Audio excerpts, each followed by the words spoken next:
kemarin apa tahun ya? Oh iya lupa di record. Record dulu tuh, Pak.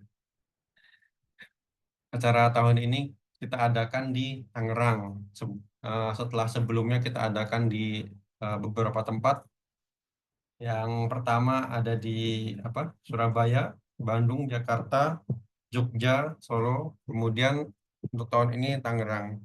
Kita lihat juga dari banyaknya anggota KMI yang berwilayah di Jabodetabek atau di Jawa Barat. Makanya kita adakan di Tangerang. Oke, untuk materi hari ini sangat menarik sekali ya. Saya sudah melihat juga PPT-nya. Ini materi mahal, alatnya juga mahal-mahal ini sepertinya. Dari apa? Dari loranya, dari gateway-nya dan lain sebagainya. Oke, agar mempersingkat waktu dan untuk nanti untuk pematerinya nanti bisa kenalan ya. Kebetulan seperti yang saya sebutkan tadi juara lomba di berbagai negara ya dengan alatnya. Sangat menarik sekali ya yang untuk materi hari ini. Oke, saya eh, serahkan kepada pemateri Pak Wilis Permadi. Waktu dan tempat saya persilahkan. Baik, terima kasih Mas Kresna. Assalamualaikum warahmatullahi wabarakatuh. Selamat pagi rekan-rekan sekalian. Terima kasih sudah menyempatkan hadir ya di sharing knowledge kita di Prasilanas. Jangan lupa join di Silanas karena nanti akan dikupas tuntas semuanya pada waktu Silanas. Izin saya mau share eh, sharing knowledge kita pada pagi ini. Udah tampil ya? Sudah, Pak. Tampil. Oke, sebentar. Emang AC mana, Pak? Hah? Ya nggak Oke, tahu warisannya mana.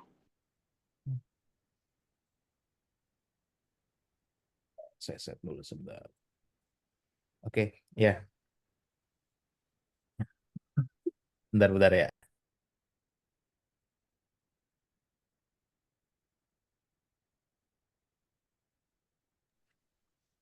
Baik,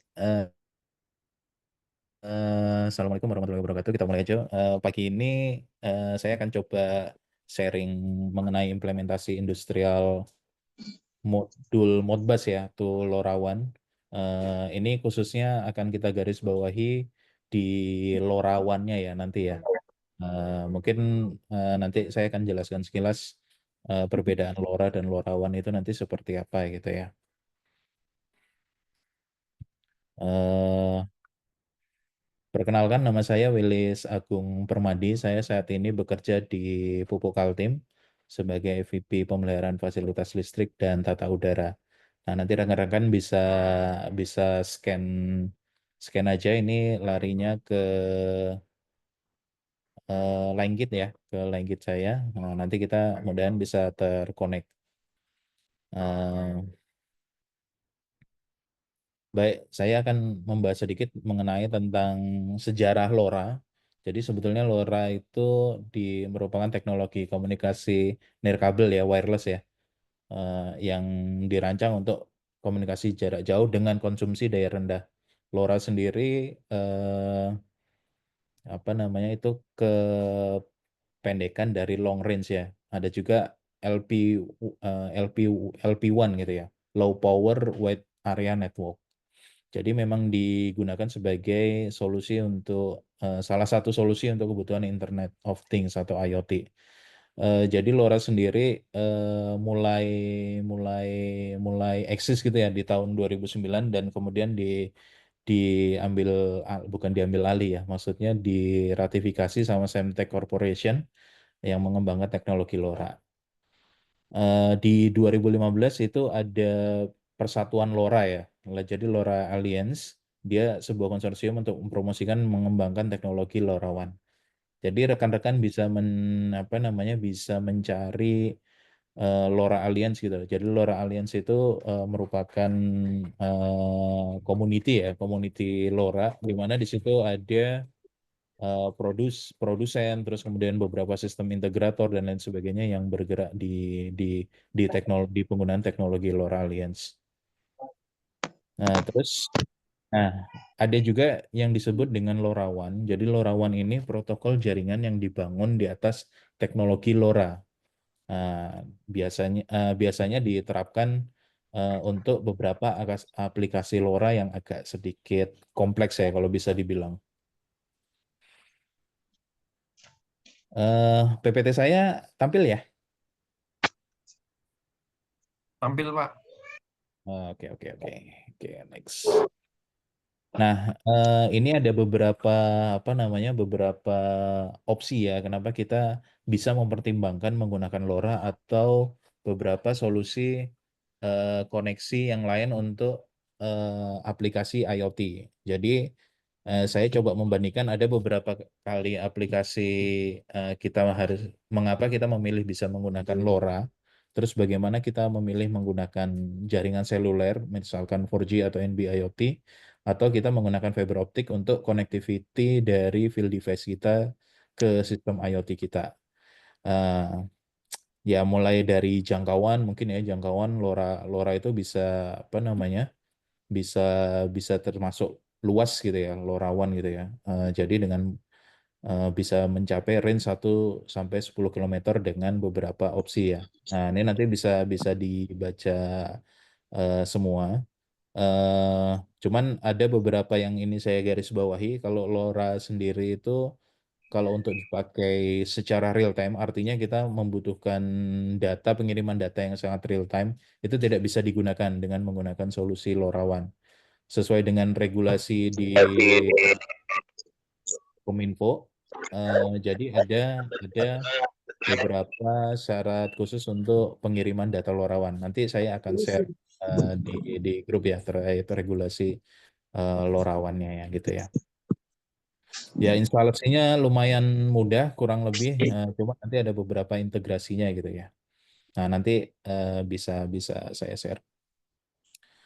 Ini adalah perbandingannya. Jadi kalau misalkan rekan-rekan itu mau mendevelop sistem IoT gitu ya, ya tinggal disesuaikan dengan kebutuhan. Apakah perlu data yang real time, terus kemudian perlu data yang nggak terlalu real time dan lain sebagainya gitu ya. Nah itu merupakan pertimbangan kita dalam memilih solusi gitu. Nah khusus di hari ini saya akan memang membahas terkait dengan LoRaWAN-nya gitu ya. Nah, mungkin teman-teman sudah familiar dengan LoRa. Jadi ada beberapa topologi instalasi LoRa gitu ya. Nah, ada LoRa yang biasanya kita pakai LoRa peer-to-peer gitu ya. Jadi mulai dari end nodes-nya, terus kemudian dari receiver node-nya itu bisa direct gitu LoRa peer-to-peer. Ini biasanya dipakai untuk solusi yang tidak mungkin saya kalau secara implementasi gitu ya, LoRa peer-to-peer itu bisa diterapkan untuk solusi yang tidak frekuensi kuantitas end nodes-nya itu tidak terlalu banyak. Jadi misalkan sensornya jumlahnya masih puluhan atau apa gitu ya. Nah, itu menggunakan mode LoRa peer-to-peer menurut saya masih bisa menghandle seperti itu. Nah, ada juga teknologi LoRa Mesh ya. Saat ini juga lagi ngetren juga LoRa bisa pakai mesh gitu seperti itu. Namanya salah satunya yang pernah saya gunakan adalah Meshtastic gitu ya. Itu nanti bisa bisa bisa bisa semacam relay membentuk network mesh seperti itu. Ini ada mungkin ini beberapa LoRa yang bisa diterapkan apabila mempunyai jumlah end nodes-nya atau jumlah sensornya yang menurut saya tidak terlalu banyak. Nah, bagaimana kalau misalkan kita develop dengan jumlah yang sangat banyak sensornya, misalkan di atas ratusan atau mungkin bisa mencapai ribuan gitu ya. Nah, ini ada salah satu solusinya kita menggunakan topologi LoRaWAN gitu ya. Jadi topologi LoRaWAN ini ya pada dasarnya hampir mirip. Jadi ada end-nodes-nya, terus kemudian ada gateway-nya satu gitu ya, dan kemudian ya ada aplikasi backend di belakangnya seperti itu. Nah, yang di LoRaWAN ini lebih cocok menghandle untuk aplikasi yang memerlukan konfigurasi memerlukan kuantitas sensor yang cukup banyak. Nah, misalkan ini ya, kalau kita bandingkan dari sebelumnya dari LoRa point to point gitu ya, misalkan peer to peer atau menggunakan LoRa mesh seperti itu ya. Pasti kita akan agak susah manajemen frekuensi maupun manajemen timingnya gitu ya. Jadi karena LoRa ini kan dia berbasis radio frekuensi gitu ya. Jadi pengaturan rentang spektrum frekuensinya harus disesuaikan. Nah, jika menggunakan misalkan kita ada aplikasi menerapkan 500-an sensor atau 1000-an sensor gitu ya.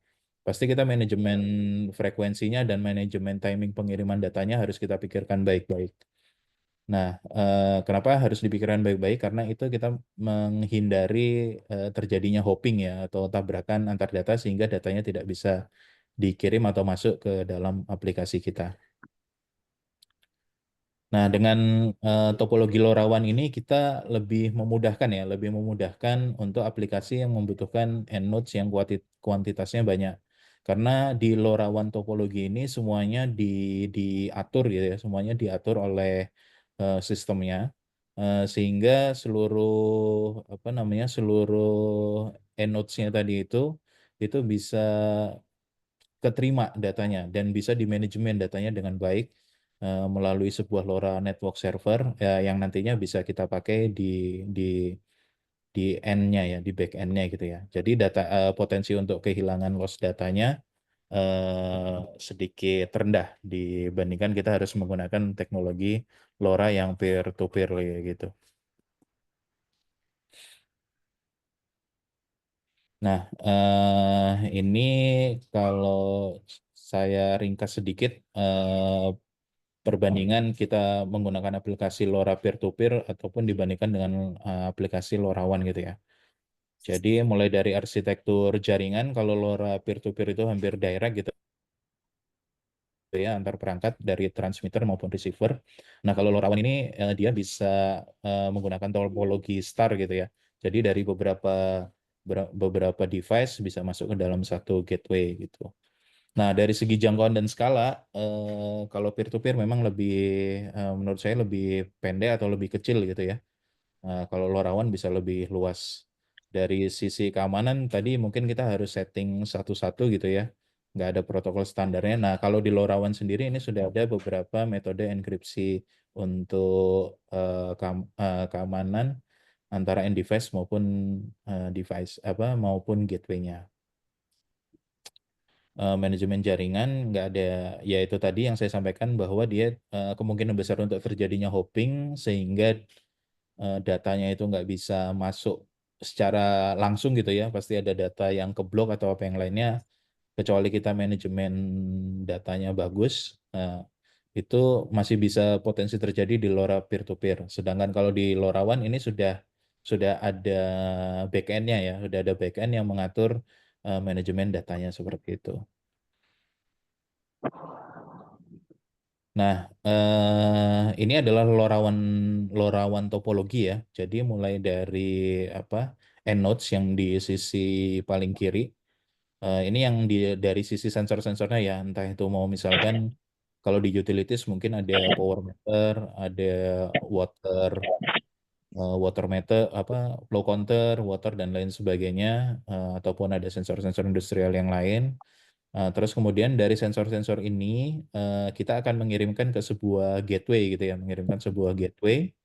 Nah, di gateway sini akan diolah datanya, data yang masuk itu ke sebuah network server, kita nyebutnya LNS gitu ya, LoRa Network Server, sampai akhirnya nanti di sisi front end-nya itu kita bisa tampilkan ke dalam macam-macam aplikasi gitu ya, visualisasi mau dashboard atau apa yang sebagainya.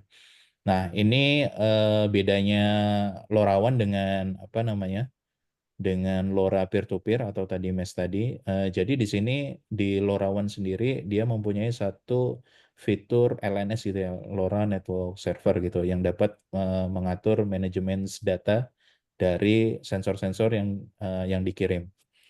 Memang LoRaWAN ini menurut saya diaplikasikan untuk beberapa aplikasi yang membutuhkan sensor yang banyak ya, gitu ya. Misalkan kayak smart meter tadi di suatu area itu kita perlu pasang power meter yang sangat banyak sekali, atau kita mau pasang beberapa sensor, entah itu water quality misalkan gitu ya, ataupun aplikasi-aplikasi lain yang jumlah sensornya sangat banyak gitu ya. Sehingga pada waktu pengiriman data itu datanya memang benar-benar bisa ditangkap dan diolah gitu. Nah, di sini perannya LoRa Network Server ya, di topologi LoRaWAN. Ya, ini contoh yang untuk apa namanya, yang untuk yang pernah saya implementasikan. Jadi ada secara garis besar kita punya perangkat Modbus RTU gitu ya. Saya menggunakan metering gitu ya, power meter, terus kemudian di-convert menggunakan modul Modbus to LoRaWAN yang udah jadi gitu. Istilahnya industrial itu bikinan pabrik lah ya gitu ya. Kemudian mengenai jaringan LoRaWAN, dia masuk ke sebuah gateway, dan dari gateway dia dikirim ke sebuah LoRa Network Server, dan dia dari LoRa Network Server kemudian bisa dikirim ke platform visualisasi atau dashboard itu menggunakan MQTT atau webhook gitu ya. Nah, ini contoh visualnya apa namanya, klaimnya industrial grade ya, industrial grade LoRaWAN to Modbus to LoRaWAN converter gitu ya. Yang di sebelah kiri ini saya ngambil dari brand Milesite gitu ya. Ini yang paling kiri ya, yang bentuknya kotak ini. Kalau yang sebelahnya yang mirip tang ampere ini dia CT LoRaWAN gitu ya. CT LoRaWAN. Ini dipakai untuk yang untuk CT LoRaWAN ya untuk mengukur arus ya. Nah, yang kalau untuk yang dari Milesite ini dia multipurpose. Jadi ada LoRa-nya, ada Modbus-nya, ada RS232-nya, ada analog input maupun digital input dan digital output seperti itu. Nah, di aplikasi ini saya gunakan di gambar yang tengah ini. Ini saya gunakan untuk membaca data dari relay proteksi ya. Saya ngambil dari data metering dari relay proteksi, kita tarik secara Modbus, terus kemudian kita gunakan dalam apa namanya, terus kita lempar ke dalam sebuah LoRa Network Server. Yang di sebelah kanan yang paling bawah ini contoh aplikasi converter juga, Modbus to LoRa converter, dia universal, bisa digunakan apa namanya, yang bisa digunakan di aplikasi manapun. Yang ini yang baterai power ya, jadi tenaganya dari baterai power.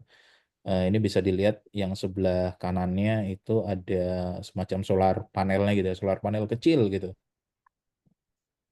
solar panel kecil. Nah, dia yang harvesting untuk ke baterai powernya ini, baterai power. Ya, yang paling kiri ini sensor THM30. Sensor THM30 ini silakan bisa rekan-rekan dapatkan di komunitas kita ya. Ini bagus banget nih, dia basisnya pakai SAT30.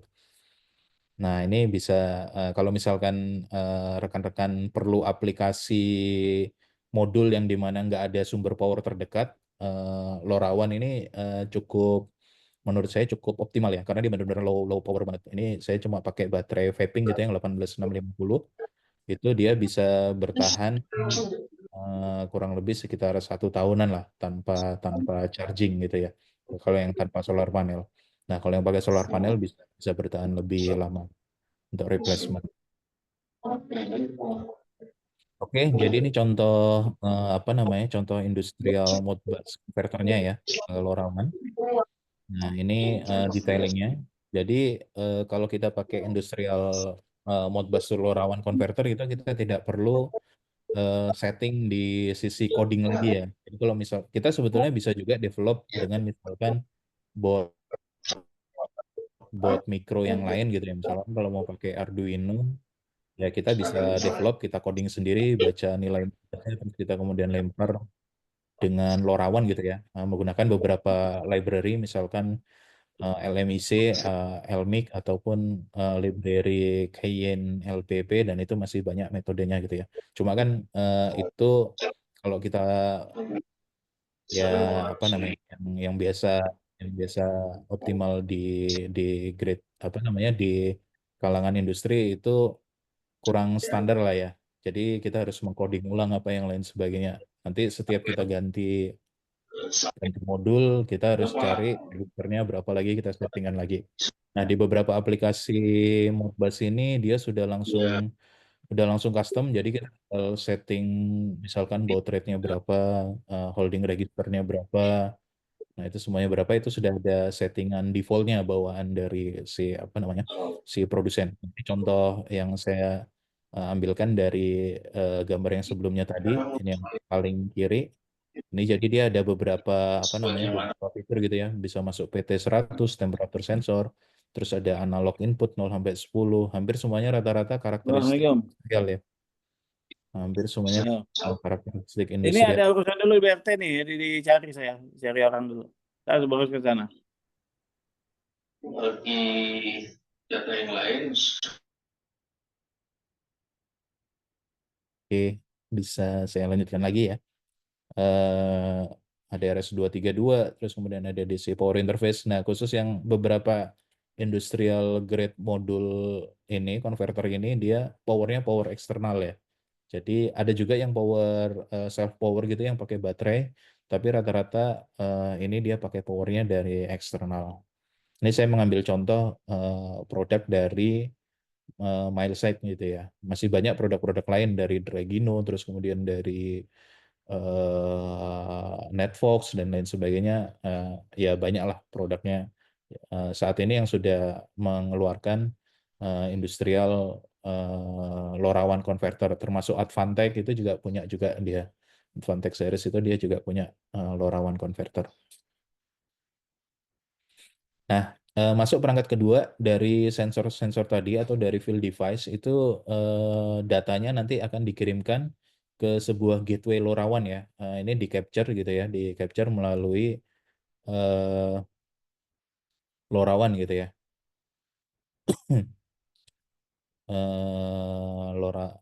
Dari endnodes-nya LoRaWAN gitu.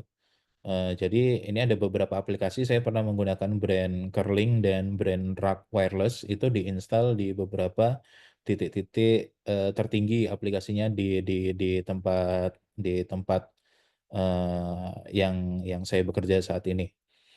Ini yang sebelah kanan atas ini ada contoh hasil mappingnya ya. Jadi setelah gateway dipasang di tower atau di mana gitu ya, pokoknya tempat titik paling tinggi itu kemudian kita mapping untuk melihat seberapa jauh gitu jangkauannya hasil dari pemasangan gateway tersebut.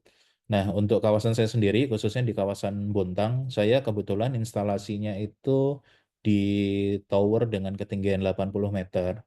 Itu saya bisa dapat coverage untuk area itu radiusnya kurang lebih sekitar 3 sampai 10 km, enggak sampai 10 km, 3 sampai 8 km lah radiusnya seperti itu. Nah, ini contoh-contoh gateway yang telah dipasang gitu ya.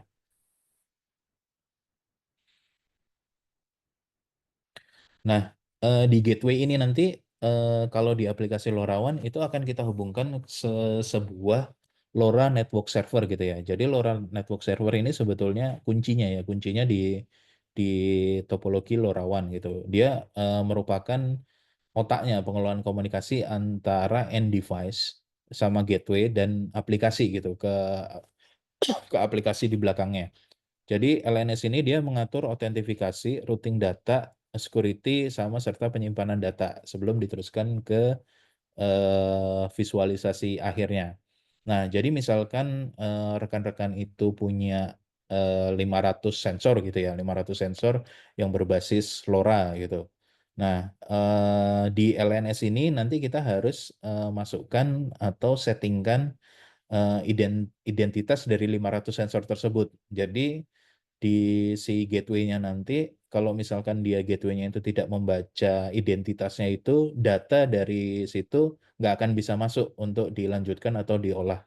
Nah, itu fungsinya LoRa Network Server salah satunya dari aspek security itu yang yang menjaga lah atau yang mengolah bahwa yang bisa masuk ke dalam gateway tersebut itu dan diteruskan gitu ya, dan diteruskan ke database atau ke aplikasi itu hanya sensor-sensor yang terregister gitu ya. Jadi misalkan tahu-tahu ada sensor-sensor atau nodes yang lain yang LoRa gitu, ya dia nggak akan bisa masuk ke database atau ke aplikasi yang lainnya selama dia tidak terregister ke dalam LoRa Network Server ini. Mungkin datanya dia bisa ditangkap aja oleh gateway-nya, tapi tidak bisa diteruskan lagi untuk diolah atau masuk ke database atau visualisasi apapun gitu ya. Jadi ada beberapa LoRa Network Server service gitu ya. Misalkan TTI gitu. TTI atau TTN gitu. Ini merupakan provider dari LoRa Network Server gitu ya. Dari Belanda nih, Dating Industries. Ini biasanya ada konferensinya nih setiap tahun, cakep-cakep di sini. Terus kemudian kita juga ada yang open source, bisa pakai ChipStack dan lain sebagainya. Ada Lorio, terus kemudian ada beberapa web service, IoT web service itu sudah built-in LoRa Network Server sekaligus sama tampilan atau visualisasinya. Nah, ini setelah dari end device, kemudian gateway, dari gateway kemudian masuk ke LoRa Network Server. Nah, ini beberapa contoh ini ya, LNS provider ya, ada TTS atau dari TTN tadi. Terus kemudian ada ChipStack, yang AWS juga ada, AWS IoT Core, terus ada Loriot ya, ada beberapa. Ini contoh-contoh LNS provider gitu ya. Kalau yang yang kita gunakan saat ini, saya menggunakan ChipStack ini ya. ChipStack ini bisa on-premise gitu ya, on-premise kita install di server sendiri, sehingga kita bisa kelola sendiri gitu. Nah, ini contoh tampilannya. Jadi di LNS-nya sendiri, di LoRa Network servernya ini yang sebelah kiri ini tampilan dari TTS ya, TTN gitu ya. Jadi kita bisa ngelihat gateway mana kita yang lagi aktif atau lagi nggak aktif gitu ya. Nah, terus kita bisa plotting juga. Yang sebelah kanan ini dari ChipStack. Jadi manajemen pengelolaan gateway maupun manajemen pengelolaan sensor itu letaknya di LoRa Network Server gitu. Nah, di LoRa Network Server ini dia juga ada pilot decoder gitu ya. Pilot decoder ini juga menjadi peranan inti karena pilot decoder ini merupakan coding yang untuk konversi data biner ya dari perangkat-perangkat LoRaWAN sehingga kita bisa konversi untuk ke real value-nya gitu ya. Nah, yang membedakan di LoRaWAN ini, jadi masing-masing aplikasi itu dia mempunyai pilot decodernya sendiri gitu ya. Jadi pilot decoder ini ya decoder biasa lah, decoder biasa untuk membaca nilai yang dikirimkan dari sensor-sensor tadi supaya bisa jadi real nilai value-nya yang terbaca di aplikasi. Nah, decoder ini ditempatkan di LoRa Network Server gitu ya. Jadi kalau misalkan coding untuk decodernya itu tidak sesuai dengan aplikasinya, maka udah bisa dipastikan data yang dikirim dari sensor nggak akan bisa terbaca seperti itu. Nah, mungkin tampilannya belum terlalu jelas gitu ya. Nanti saya coba simulasikan di LoRa Network Servernya. Nah, di LoRa Network Server itu dia juga mempunyai fitur untuk integrasi ya, integrasi dengan beberapa platform visualisasi. Jadi di LoRa Network Server ini saya ngambil contoh dari ChipStack gitu ya, dia bisa nembak langsung ke InfluxDB, kemudian bisa nembak menggunakan MQTT, terus ada HTTP, ada Things buat langsung, terus ada beberapa aplikasi-aplikasi lah. Ada beberapa aplikasi yang bisa langsung terintegrasi dengan LNS. Yang biasa kita gunakan kan MQTT sama HTTP ya, HTTP request gitu ya. Nah, ini contoh visualisasinya dengan ThingsBoard gitu ya. Yang saya contohkan dengan ThingsBoard ini saya develop ada kurang lebih totalnya mungkin saat ini sekitar 700 atau 800-an sensor di daerah Bontang itu yang menggunakan topologi LoRaWAN. Ada untuk monitoring gardu, terus kemudian ada untuk monitoring metering per rumah gitu ya. Nah, ini saya bisa dilihat ada 562 rumah sensor, 562 unit sensor gitu ya. Itu bisa kita kelola dengan manajemen LoRa Network Server tadi ini. Nah, terus kemudian ini ya contoh juga integrasi dengan dengan aplikasi data cake gitu ya. Jadi ini saya mengambil data dari salah satu gardu gitu ya, dari gardu listrik yang berbasis saya menggunakan modul konverter LoRaWAN tadi untuk datanya bisa dikirim ke tampilan sampai tampil di data cake seperti itu. Oke, mungkin itu sekilas yang bisa saya sampaikan untuk hari ini. Jangan lupa hadir di Silanas 6 biar kita bisa bahas lebih detail ya, karena nanti di Silanas 6 itu kita akan coba berbagai macam metode telemetri untuk bisa ditangkap kemudian diolah menggunakan AI ataupun machine learning nanti ke belakangnya. Salah satunya juga telemetri dari LoRa. Terima kasih. Saya kembalikan ke moderator. Wassalamualaikum warahmatullahi wabarakatuh. Waalaikumsalam. Waalaikumsalam Oke, warahmatullahi wabarakatuh. sudah banyak yang telah disampaikan oleh Pak Wilis ya. Mulai dari penggunaan LoRa, terus untuk jangkauan LoRa-nya, topologi LoRa, LoRaWAN, peer-to-peer, dan lain sebagainya. Nah, mungkin dari peserta tadi belum ada yang nanya, Pak ya? Saya lihat sih belum tadi. Mungkin kalau ada pertanyaan boleh langsung Boleh Pak, nanya Pak. siapa Pak tadi Pak? Hendra. Pak Oh, Hendra. Pak Hendra. Iya. Oke, Pak Hendra. Juga nanti ada juga nih ada pertanyaan dari kolom chat nanti ya. Oke, Pak, untuk Pak iya. Hendra Purnama dipersilahkan.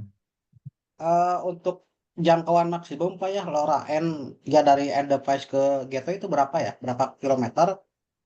Untuk daerah pegunungan Pak.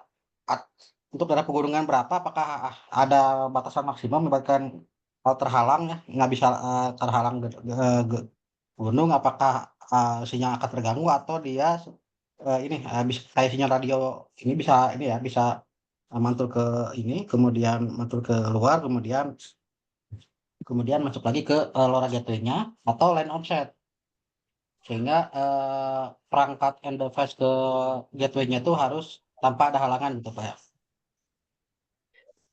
Dan batas maksimum LoRa gateway ke N itu yang saat ini seberapa ya? Berapa kilometer gitu Pak? Ya, oke. Gimana Mas Kresna? Langsung saya jawab aja kali ya. Boleh. Ya, Makasih Pak. ya, jadi memang aplikasinya menggunakan LOS Pak ya, line of sight ya. Beberapa Oh, iya. gateway itu dia klaimnya bisa sampai 30 kilo. Itu kalau kita keluar dari Fresnel zone-nya ya atau line of sight-nya gitu ya. Tapi sekarang ada metode metode relay gitu ya dari topologi LoRaWAN ini. Jadi misalkan dari end device kita itu nggak kena line of sight gitu ya, kita kita menambahkan satu gateway kecil gitu ya, gateway kecil yang bisa merelay dari posisi end device kita terakhir. Mungkin Bapak bisa gunakan kalau untuk simulasi jangkauan ya, simulasi radius jangkauan itu Bapak bisa gunakan Cloud RF gitu ya untuk simulasi. Artinya nanti Bapak pasang parameter-parameter instalasinya seperti apa gitu ya. Jadi diinstal ketinggian berapa menggunakan antena berapa desibel gitu ya. Terus kemudian titik kuatnya transmitnya berapa gitu ya sesuai dengan regulasi LoRa. Nah, nanti dari situ software akan mensimulasikan kira-kira titik terjauh mana gitu ya. titik terjauh mana yang bisa ditangkap dari si EndNotes. Saya coba ketik ininya ya, ketik softwarenya ya untuk bisa simulasi ya.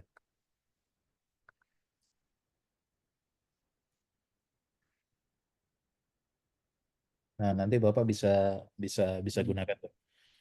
Saya ketik di kolom chat. Oh iya ya, baik. Oke. Untuk frekuensinya tuh Pak, free atau gimana Pak ya? Oh iya, kalau untuk frekuensinya ada regulasinya sendiri. Kita saat ini menggunakan frekuensi di 923 ya, 923 MHz. Jadi kita pakai range AS 923 strip 2. Itu ada di Berarti regulasi harus izin ya dulu ya ke apa? BMKOM ya? ke Balmon gitu Komdigi ya. ya? Nah, Nah, ya ini masih to be discuss ya kayaknya ya. Jadi beberapa aplikasi yang sifatnya komersil itu memang kita harus punya izin gitu ya, semacam izin provider untuk LoRaWAN. Itu kalau untuk komersil gitu ya. Nah, mungkin ya. kalau untuk aplikasi non komersil yang private mungkin tidak perlu izin sampai sedemikian rupa seperti itu, Pak. Oke, baik Pak. Makasih Pak.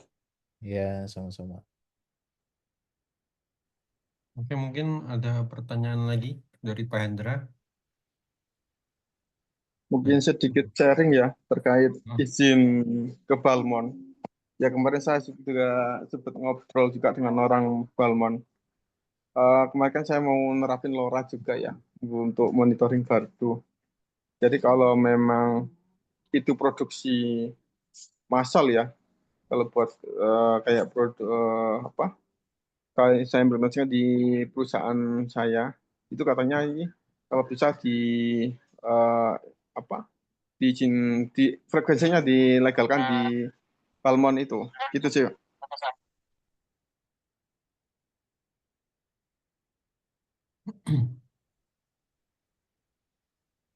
Mungkin apa? Maksudnya komersil tuh komersil yang untuk perusahaan atau apa? Untuk Komersil, konsumen. komersil Ya, itu buat misalkan ya komersil itu perusahaan. misalkan kita itu mau jadi semacam LoRaWAN provider lah. Jadi kita mau menggelar services. Kita punya apa namanya punya service LoRaWAN nih di area sini. Nah, silakan kamu pakai kirim sensormu ke kita, nanti kamu bayar berapa gitu. Nah, itu konsepnya komersil itu kurang lebih seperti itu. Ya, berarti semisal kita yang menggunakan provider itu nggak masalah, Pak ya?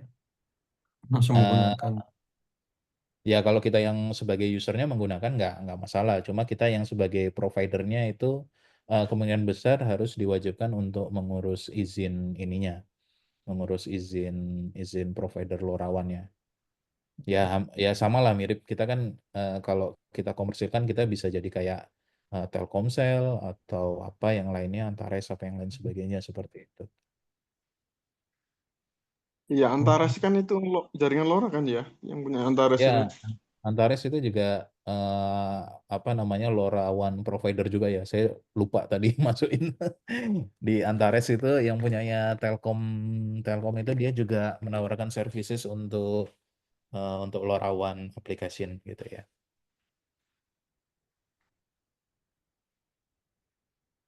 Protokolnya Pak kan ini Modbus ya supportnya. Pak Hendra Pak, Semuanya apakah bisa protokol yang lain nggak Pak? gimana Pak?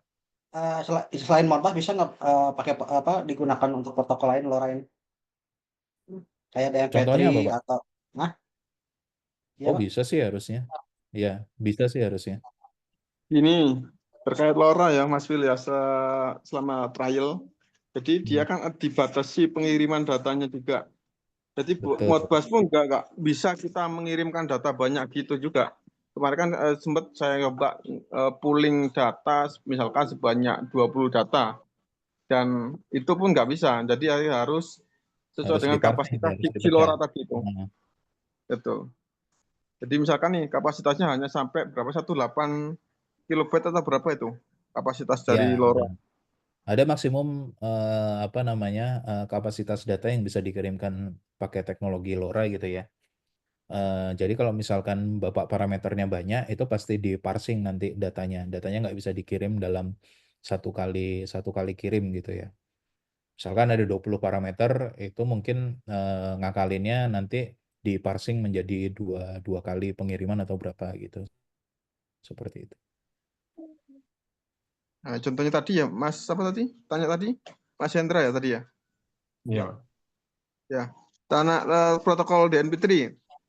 Ya, Nah, pernah saya uji coba protokol DNP3 itu bisa, tapi memang harus dibatasi juga pengambilan datanya.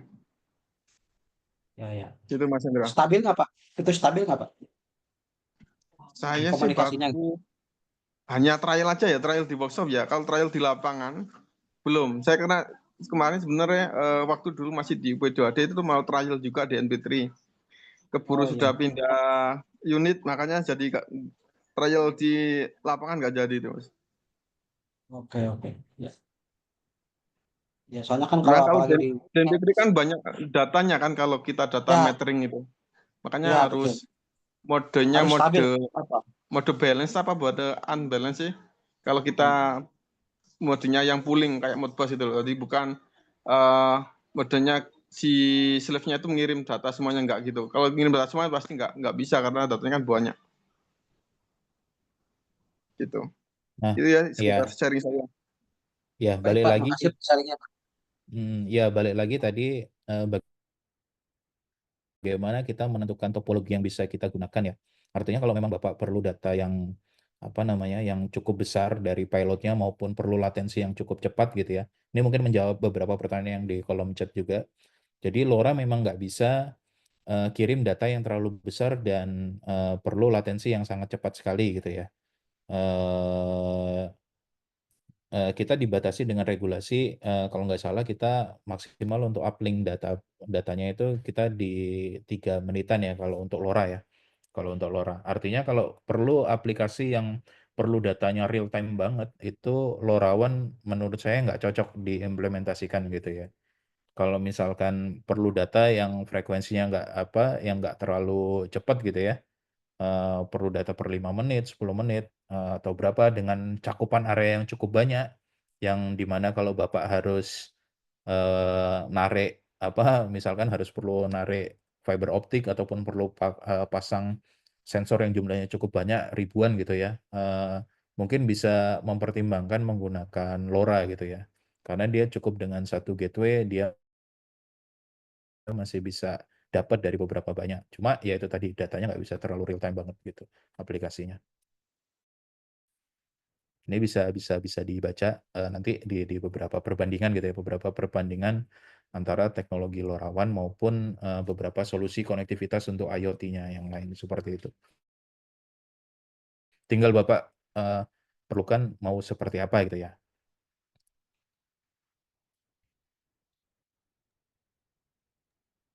Oke, mungkin juga menjawab beberapa pertanyaan juga di kolom chat.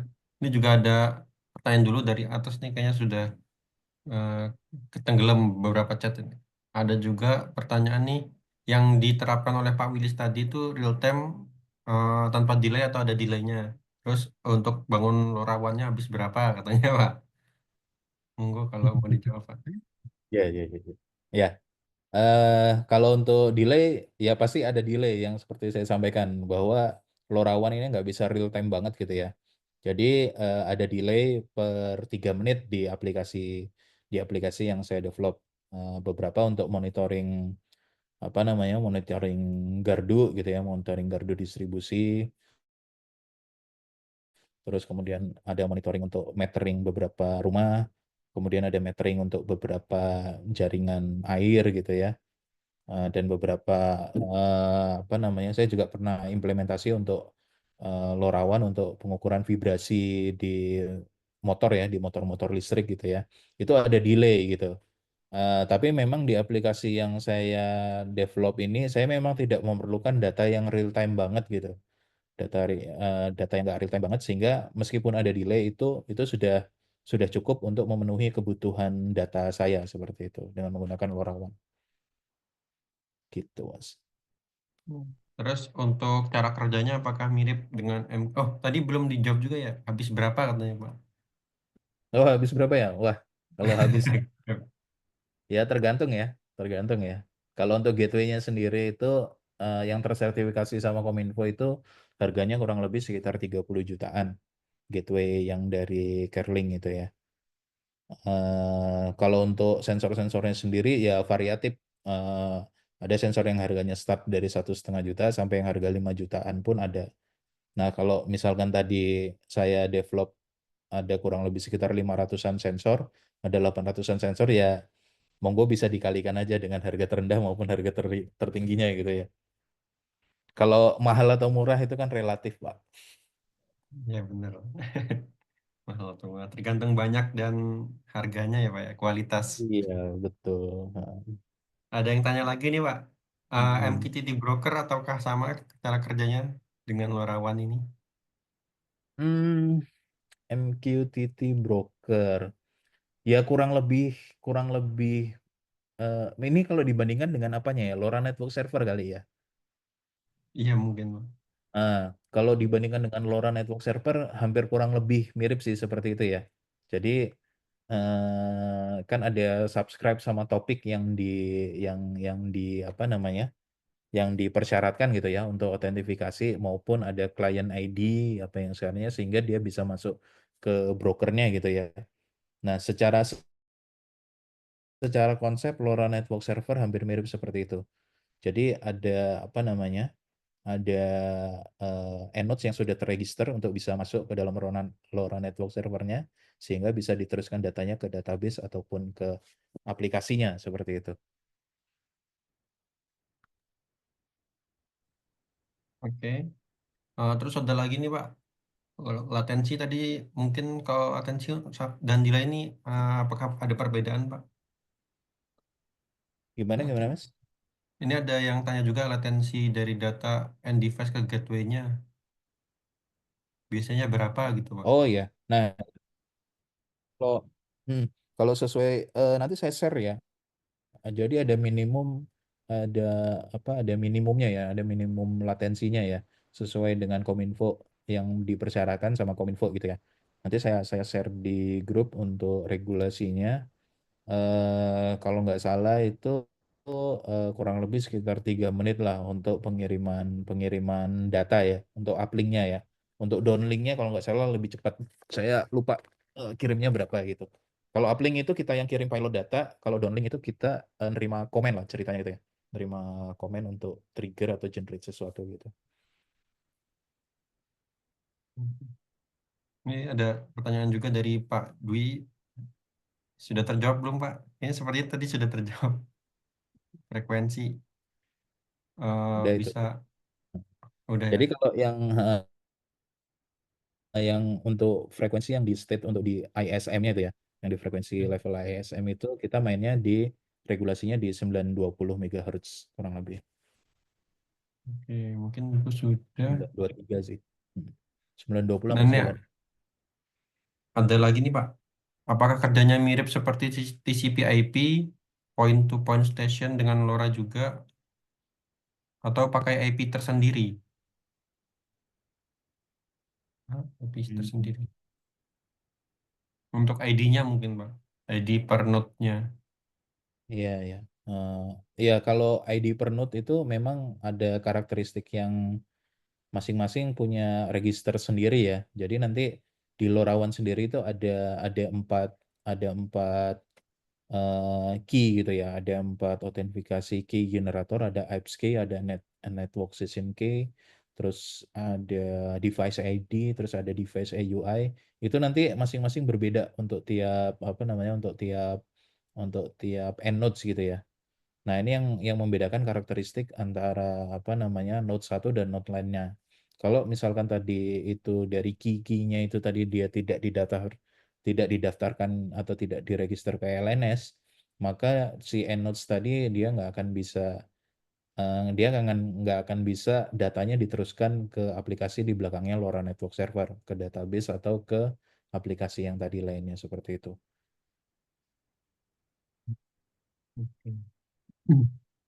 Oke. Mungkin kalau tadi pertanyaan-pertanyaan sebelumnya belum terjawab, nanti bisa raise hand kalau misalnya masih ada yang ingin ditanyakan, atau mungkin bisa ditanyakan kembali di kolom chat. Misalnya memang tidak mau on cam, on cam apa? On mic. Terus kemudian ada lagi pertanyaan nih, Pak. Mungkin kita sampai jam 11 Pak ya, nggak apa ya Pak ya? Jam 11 kalau Oke. Pak Fuad ini ada sponsor atau ada penyampaian ini nanti nggak? Sebentar ini Selain Pak Saifuddin belum hadir ini. Mas Saifuddin ada nggak ini? ada Atau Mas Refsam nggak ada ya? Itu dari siapa Mas? Bentar, nggak ada itu. Kalau enggak mungkin dari Mas Hendra, barangkali mau hadir Mas Hendra. Hadir kapan nih? Kak? Ini hadir ini Kak. Mau presentasi enggak ini? Yang kemarin video bisa diputar ya video yang kemarin ya? Belum nyiapin materi sih Kak. Naik video putar-putar aja sih Kak, tinggal di play sih. Loh, aku dari HP Ki, Cak. Monggo silakan. Kamu dari apa? apa nanti 10 menit lagi Atau Pak. Bapak yang lain itu tadi di grup Kak, Pak Saifuddin. Nggak ada dia. Jadi ini masih ada pertanyaan lagi atau Ya, pertanyaan lagi itu aja. iya. Mungkin sponsor skip dulu aja, pertanyaan aja. Oke nih ada lagi pertanyaan Pak. Bagaimana kalau misalnya untuk menghadapi akses yang tidak sah pada data Modbus dan juga bagaimana data dapat dikirim dari SP32 Camp melalui LoRa?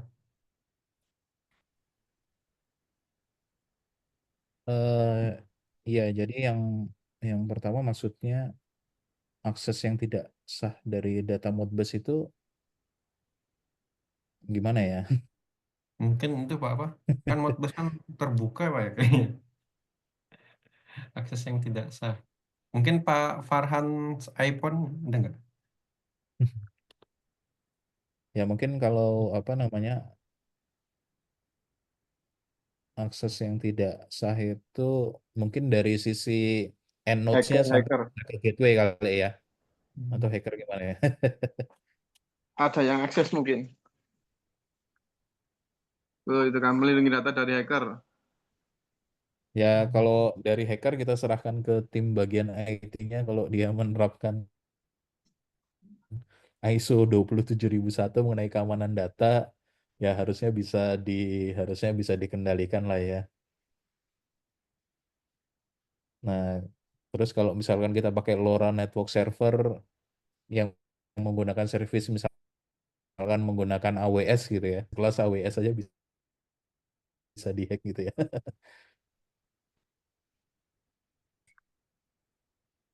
Jadi seperti itu mungkin yang di apa? Yang diamankan dari segi networknya, kasih beberapa sertifikat apa keamanan ya.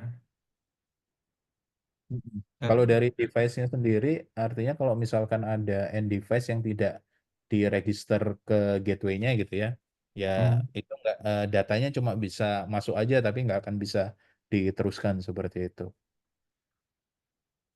harus register. Oke, kemudian ada juga tadi ya Pak yang apakah SP32 Camp datanya bisa dikirim melalui LoRa Pak? Nah, ini data apa ya? Kalau data image-nya itu nggak bisa dikirim pakai LoRa karena LoRa itu ada maksimal payload-nya ya. Jadi kalau misalkan yang mau dikirim JPG gitu ya, itu saat ini kelihatannya LoRaWAN belum belum bisa menghandle itu gitu untuk mengirim data gambar gitu ya misalkan ya. Tapi kalau misalkan data gambarnya itu di apa namanya diolah dulu, misalkan ada beberapa aplikasi saat ini yang sudah menerapkan edge machine learning gitu ya di sisi end device-nya. Misalkan kayak ada beberapa produk eh, smart metering gitu ya. Jadi dia membaca nilai dari gate-nya atau nilai dari analognya yang terbaca di device existing itu berupa gambar. Nah, terus kemudian dikonversi menggunakan tadi mesin learning yang berdasarkan image processing tadi.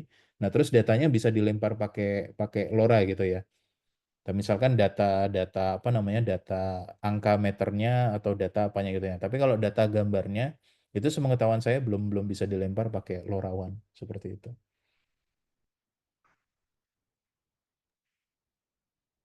Berarti masih belum bisa karena ada keterbatasan Ya, apa? maksimal pilot yang bisa Maksimal di-handle pilot. oleh LoRaWAN service tadi. Oke. Terus Saya mau tanya dong. berapa KB katanya, Pak? Oh, Pak Ali dulu deh. Monggo langsung on mic saja, Pak. Pak Ali itu Pak Suhendri itu. Wah, masternya tanya. Males ah. Ini saya kan belum pernah pakai LoRaWAN, nggak punya sini. Cuma kalau LoRa pernah lah nyoba-nyoba.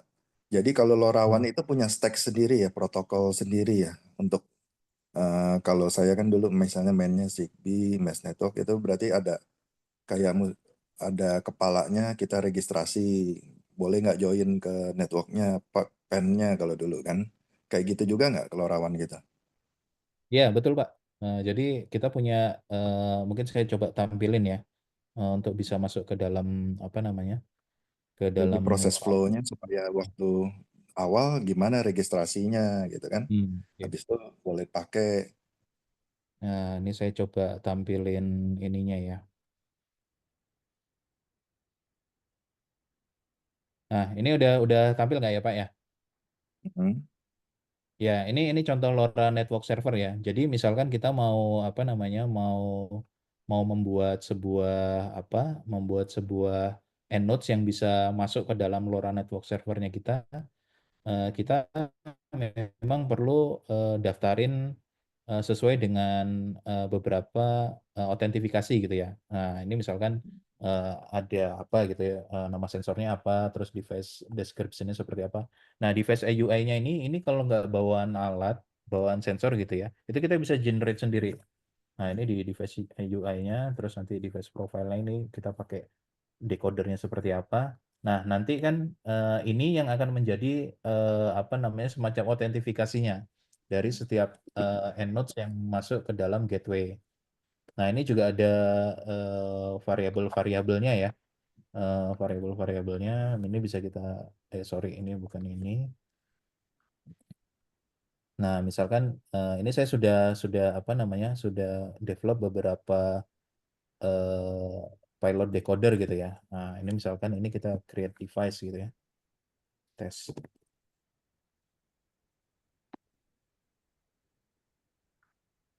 Nah, nanti setelah kita create device ini, nanti masih ada, kita masukkan beberapa parameter lagi. Ada device address gitu ya.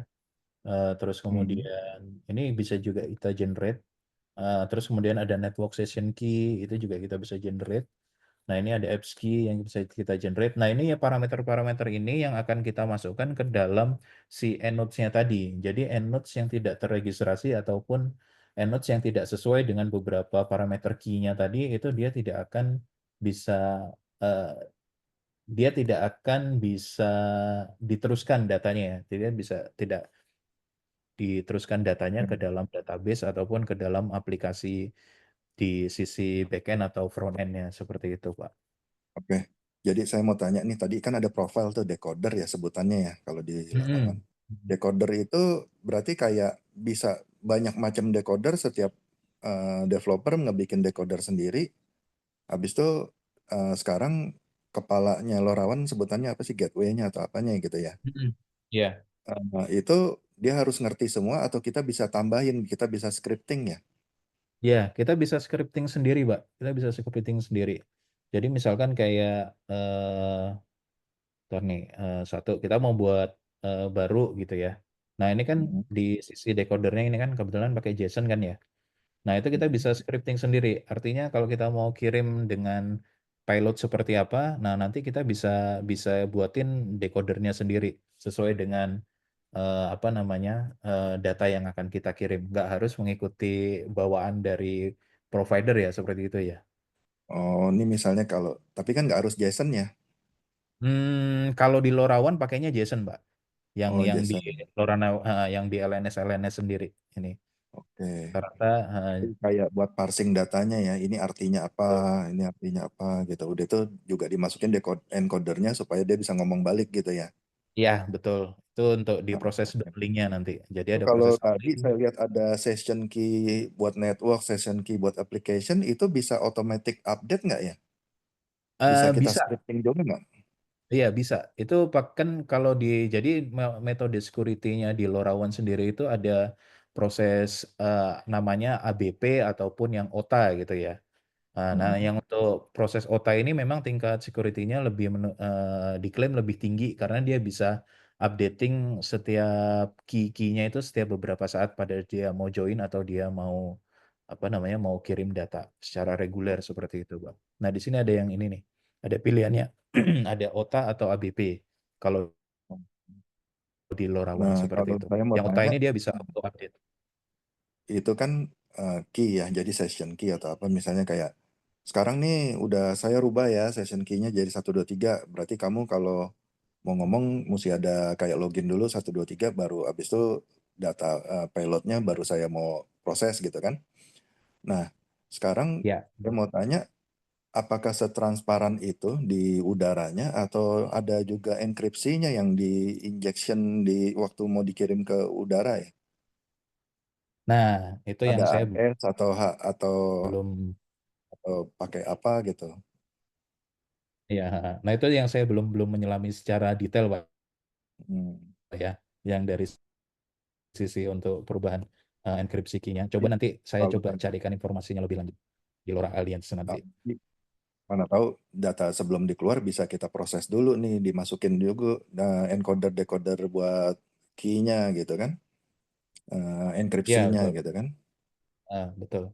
Nah, kalau tadi seperti itu, saya kan cuma dengar-dengar aja tadi nanya security, mestinya lumayan kalau memang pertama UID udah mesti didaftarin ke LoRaWAN Servernya ya, gateway-nya servernya. atau servernya ya. Ya, itu mesti didaftarin dulu, kalau nggak di-ignore, ya kan? Nggak Ya, boleh betul. join ke network. Karena udara ini, wireless ini agak repot. Mau join nggak join, dia ngomong-ngomong aja gitu kan. Cuman masalah kita nggak Betul. mau proses aja gitu kan. Nah, habis itu ada session key, ya harusnya lumayan secure kalau memang bisa diupdate dynamic. Tapi kalau fix kan lama-lama saya juga sniffing, ini apa ya, saya ikutin aja nih, saya copy gitu kan. Iya, betul. Nah, Makanya di LoRaWAN itu dia metode ya tadi metode ABP. Kalau ABP itu yang key-nya fix tadi. Terus kita juga ada satu lagi metode namanya yang OTA tadi ya, OTAA, over the air activation. Artinya nanti dia bisa periodik berubah gitu, Pak. ya, itu juga saya dulu kalau implement di network LAN atau apa, kita pakai session key, nanti kita update. Meskipun kita ngupdate-nya bukan key-nya directly, tapi kita pakai enkripsi, kita ngomong ke device-nya bahwa sekarang kita rubah ini. Tapi ininya itu kalau dibaca di sniffing pakai Wireshark itu nggak itu gitu, karena dienkripsi dulu gitu kan. Ya, Nah, betul. mungkin juga kalau paketnya bisa dienkripsi ya berarti udah sangat aman gitu ya, meskipun wireless ya. Oke, Ya, berarti kalau sebenarnya saya kan nggak pernah nyalain juga di sini. Banyak nggak sih sekitar sini pakai LoRa itu beredaran data? mungkin Kalau banyak ya. Kalau di Jakarta mungkin banyak kali ya. gitu ya, berarti bisa kita Karena kan dengar-dengar dia ya. kayak Ares gitu ya. Bisa coba Hmm. nanti di searching, Pak. Di sniffing habis itu di logging ya. Siapa aja yang ngomong nih, Ya, atau diterjemahin nanti. bisa di pen test sekalian kan. Datanya ngawur apa enggak nanti. Oke, gitu deh. Coba saya mau cuman tahu aja sih LoRa kayak gimana.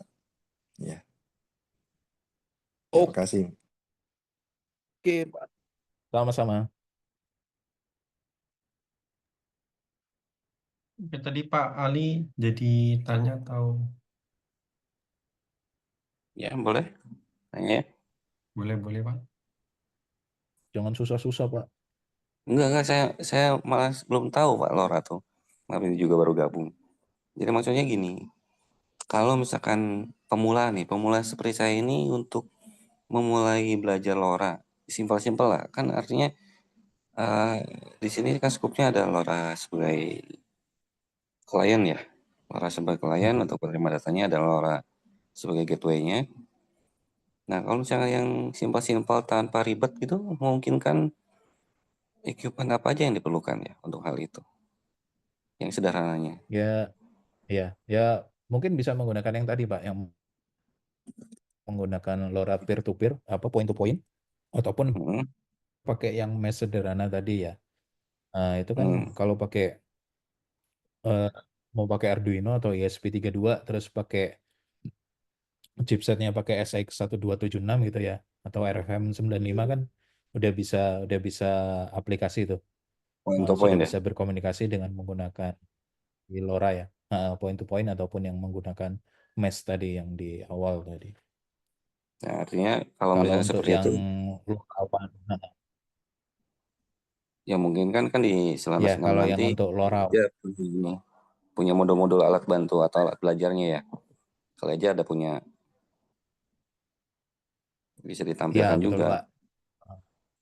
Kan KMI punya ininya nanti Pak, punya punya kitnya nanti, kit belajar LoRa, Modbus to Hmm, LoRa. nah itu. Nanti bisa Biar jadi didapatkan dari komunitas Modbus Indonesia. ya, biar jadi daya tarik juga buat saya pemula nih. Bisa main-main sana kan. Siap. Nanti bisa Ya, dibuatkan nanti. artinya bisa dibantu disiapin atau enggak open PO lah atau gimana kan itu untuk pas. Bisa di Silana 1 sebetulnya itu sudah pernah buat simulasi ya menggunakan LoRa dulu ya. Tapi belum Nah, diekspos harus keren kan, Silana. itu baru di Heeh. stand ya. Nah itu artinya kalau misalkan minat banyak kan lumayan tuh, artinya pada saat PO pas Silanas 6 bisa langsung praktek juga sekalian, jadi bisa bawa pulang belajarnya. Siap. Nanti kita Siap, buat Silana 7 atau siap, Silana mari. 9. Sama-sama Pak Ali.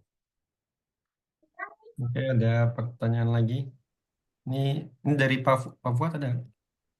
Pak Fuad.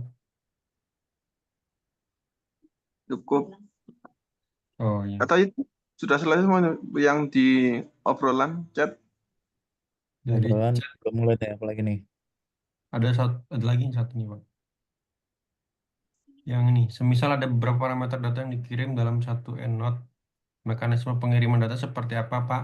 Apakah dikirim satu persatu atau bisa dalam satu kali pengiriman dalam format JSON misalnya? Dan apakah ada maksimum size? Tadi kan sudah. Dan Iya, apakah bisa dikirim dalam satu JSON gitu ya. Misalkan kalau kirim data temperatur sama suhu itu bisa dikirim dalam satu paket gitu ya. Satu paket maksimalnya saya lupa ya berapa KB ya, 50 KB atau berapa ya. Nanti saya coba cross check lagi deh maksimalnya itu. tidak maksimalnya juga? Terus berarti berupa data JSON juga Pak ya? Jadi nanti datanya itu yang tampil di LoRa Network Servernya itu seperti ini nanti.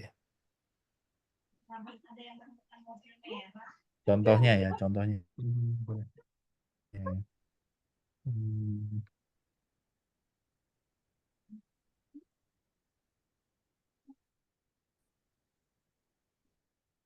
Nah ini kelihatan nggak ya? Udah ya? Udah Pak. Nah ini contoh-contoh JSON yang nanti terkirim ke dalam LoRa Network Servernya. Nah ini objeknya ada Modbus channel 5 gitu ya. Ini bisa dikirim satu-satu ataupun bisa dikirim barengan.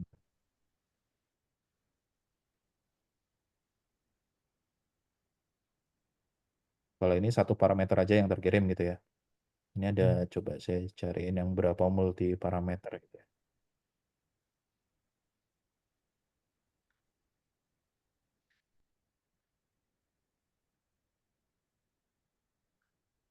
Nah ini bisa dilihat ini ada beberapa parameter gitu ya.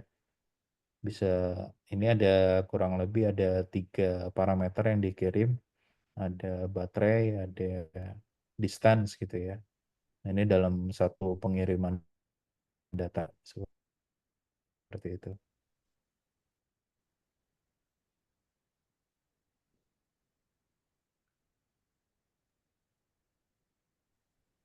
Lalu ini ada lagi Pak.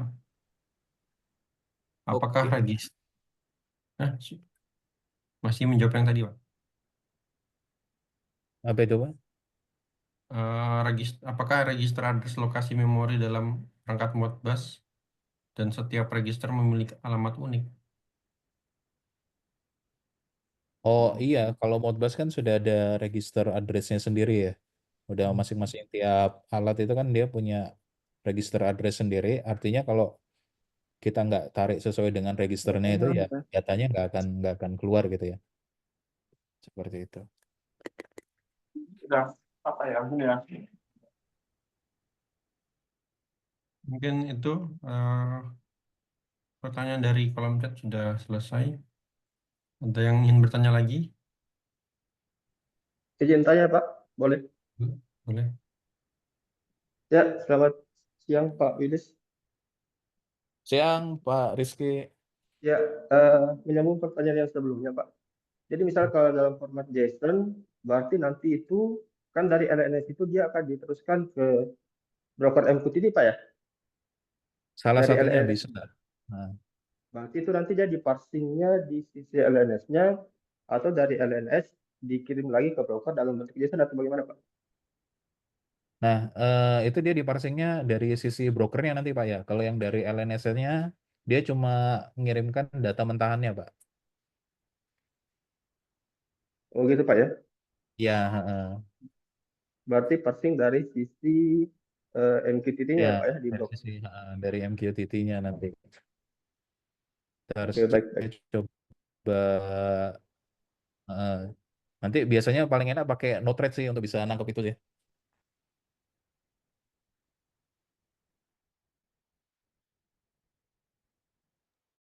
Siap, terima kasih Pak. Ya, oke. Itu sudah di chat. Pak Fuad berarti sudah Pak ya? Atau ada sponsor dan lainnya? Atau mungkin ada yang ingin bertanya lagi? Jam 11 lewat 12 menit, sudah 12 menit kita. Penanya pertama tadi siapa Mas Grace? Penanya pertama. Dapat hadiah nih. Penanya pertama ini ada Smart Nutrition, dari Pak ini. Smart Nutrition System, kalau untuk menanyakan materinya Pak. Kalau untuk menanyakan recordingnya di-upload di YouTube, mungkin ada Pak Wildan.